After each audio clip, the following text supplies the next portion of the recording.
আসসালামু আলাইকুম রহমতুল্লাহি বরকাতুহু। আজ ক্যাম্পাসের মাঝে যে এখানে জাহানা মেডি ফরিওরে বাগিয়ে গই তো এই বহুতজন জাহানার মায়া মারা গিয়ে জায়গা হিয়ানোর মাঝে আলহামদুলিল্লাহ আই কষ্ট কষ্ট করি হানে টানে আসির হনরহম জি যাই আরো সুন্দর করে সাইর আসি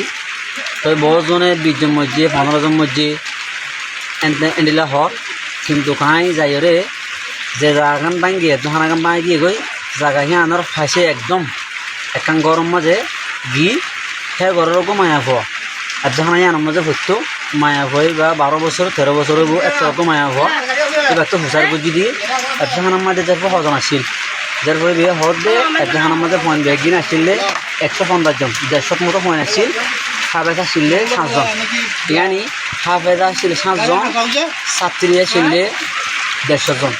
তো এই মায়া বহিবে হদ দেহে অনুযায়ী যার হইবে একটু হুসার গুজিতে হজম মধ্যে হুসার গুজি বাড়ি বেয়ে হদ দে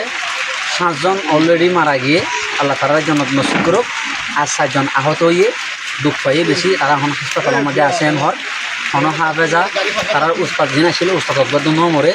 এন হয়ে এব জাহানাজার হইবা জাহানাজার হইবা তো হুসার গুজি এ হবার গান হয়ে তাহলে আর খেয়াল অনুযায়ী এ হবার গান হাতে শহীদুল লাগে আশা করি ওনারা বেগিনি বুঝতে চারজন ওনারা বেগিনি যারা দুঃখ পায় তারা আল্লাহ দোয়া করিবেন যারা মারা গিয়ে তারা জন্য আল্লাহ জন্য নসি করবেন ওনারা বেগিনে দোয়া করিবেন এবং এই জ্বরের অবস্থা মাঝে নিলে বিভিন্ন জায়গার মাঝে আর ক্যাম্পত মাদ্রাসা মসজিদ সকল আছে আল্লাহ যাতে বেয়া গিলে ওনারা হেফাজত করে রাখি বেগ গিলে নিরাপত্তার সাথে থাকি পারে ওনারা বেয়া গিলে আর রোহিঙ্গা মানুষ বেগ দিন শান্তি থাকি পারি বললাই জ্বর বৃষ্টি ঠান্ডা বাঙত এই মুসিবত তুন আল্লাহ হেফাজত করে বললাম ওনারা বেগ গিলে দিলে দোয়া করি 5 ওয়াক্ত নামাজ করিলে দোয়া করি বলে আশা করি। আসসালামু আলাইকুম রহমতুল্লাহি বরকাতুহু।